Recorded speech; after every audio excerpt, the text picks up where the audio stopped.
Perkenalkan, nama saya Yustino Andika Temuluru, kelas B Sosiologi semester 5. Pada kesempatan ini saya akan sedikit menjelaskan materi yang berjudul Masyarakat Sipil dan Negara di Asia Timur Demokratik. Bagian 1, Era Baru Masyarakat Sipil dan Negara Demokrasi Asia Timur. Asia Timur kontemporer ditandai dengan interaksi baru dan beragam antara masyarakat sipil dan negara yang pantas mendapat perhatian ilmiah baru.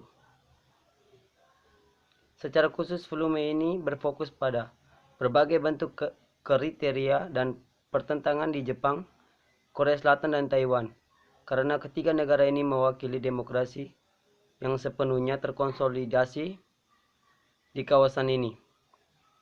Dampak globalisasi dan krisis keuangan 2008 dalam beberapa tahun terakhir menyebabkan gerakan protes dewasa atau Asia Timur telah menyaksikan bagian mereka sendiri dan protes atau konflik pada masa itu. Di musim semi 2014, Bunga Matahari Gerakan menduduki parlemen di Taiwan selama berminggu-minggu dan mengorganisir masa demokrasi yang memaksa pemerintah KMT yang berkuasa untuk konsesi mengenai perjanjian perdagangan jasa lintas selat dengan Republik Rakyat Tiongkok. Di Korea Selatan, gerakan protes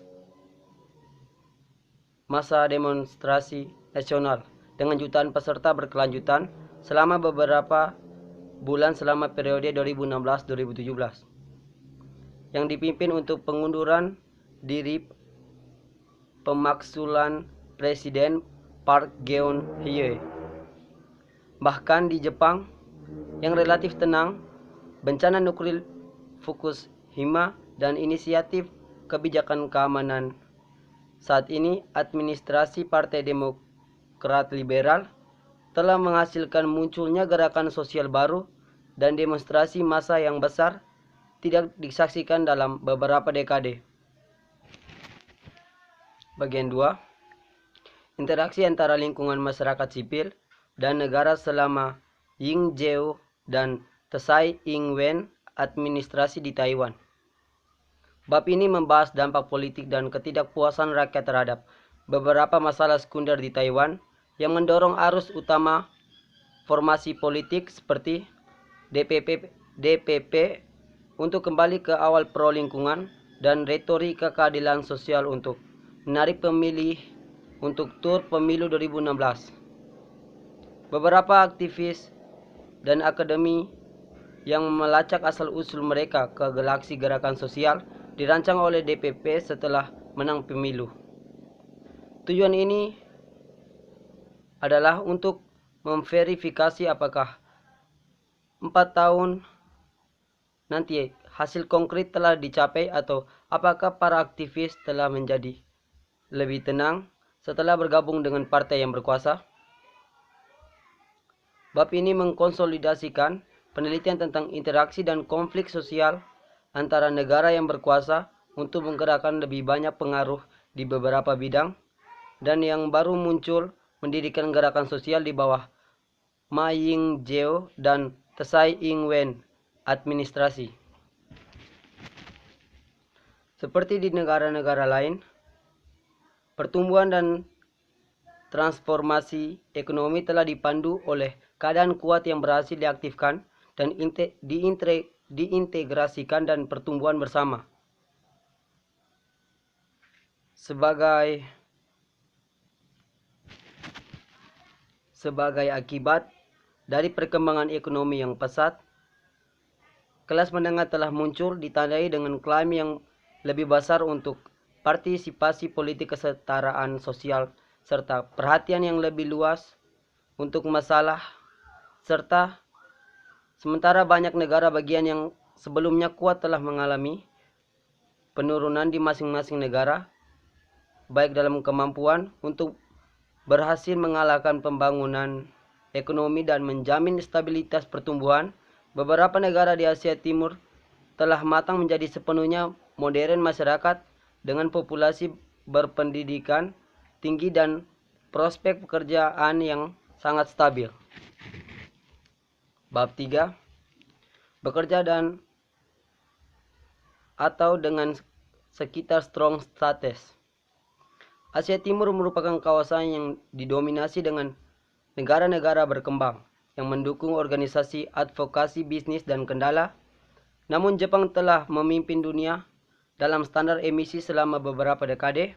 Cina baru-baru ini menjadi produsen panel fotovoltaik terbesar di dunia dan dipimpin dalam energi terbarukan, dan Korea serta Taiwan sama-sama memulai inisiatif hijau yang melibatkan pembangunan bisnis hijau, penciptaan taman nasional, konservasi lingkungan, strategi jaringan untuk menemukan sekutu dalam pemerintahan dan bisnis eselon untuk mempengaruhi perubahan pro lingkungan. Bagian 5. Hak radikal pro pendidikan. Jepang telah menyaksikan munculnya demonstrasi dan kebencian aktivis kejahatan sejak akhir 2000-an, memimpin diet untuk memberlakukan undang-undang negara, undang-undang anti rasisme pertama pada tahun 2016. Tujuan dari bab ini adalah untuk memeriksa sifat pro kemapanan gerakan aktivis Jepang. Gerakan MEN sering mengkritik pendirian sayap kanan yang berkuasa, tetapi harus dianggap sebagai kekuatan datasemen dari pendirian dalam dua cara. Pertama, nativisme Jepang adalah varian dari revisionisme sejarah, dan munculnya kekerasan nativis adalah produk sampingan dari kebangkitan sejarah revisionalisme di antara pendirian sayap kanan pasca Perang Dingin di Jepang. Meskipun gerakan nativis dan sayap kanan mendirikan MEN tidak langsung terkait satu sama lain. Yang pertama, mengambil penuh keuntungan dari peluang dikursif yang dibuka oleh konservatif pembentukan. Bagian 6. Konservatif berbasis agama gerakan balasan di Taiwan. Gerakan konservatif di Taiwan untuk membela tradisional yang mengancam moralitas dan seksualitas adalah kasus negara yang menarik secara intelektual. Termofemen, namun aspek masyarakat sipil di Taiwan sering diabaikan. Ini artikel menempatkan asal-usulnya dalam perubahan sebelumnya dari Kristen Taiwan masyarakat. Para pemimpin Protestan dan Katolik memelopori oposisi kesetaraan gender dan sikap yang lebih santai tentang seksualitas, dan tahun mereka mendapat dukungan dari agama lain. Saya akan menganalisis kontestasi tentang masalah aborsi, pernikahan sesama jenis dan gender, pendidikan, serta kesetaraan. Secara keseluruhan, gerakan konservatif sebagian besar telah gagal memutar waktu. Namun, kehadiran mereka yang sangat terasa dan memiliki potensi untuk mengantarkan keselarasan politik baru yang bergerak melampaui pembelahan yang sudah ada sebelumnya. Bab yang ke-7 atau bagian ke-7, hubungan antara arus utama dan partai gerakan di Taiwan. Sejak demokratisasi dimulai pada pertengahan 1980-an, sistem partai Taiwan didominan oleh dua partai. Yang pertama, Kuomintang, dan Partai Progresif Demokratik atau DPP.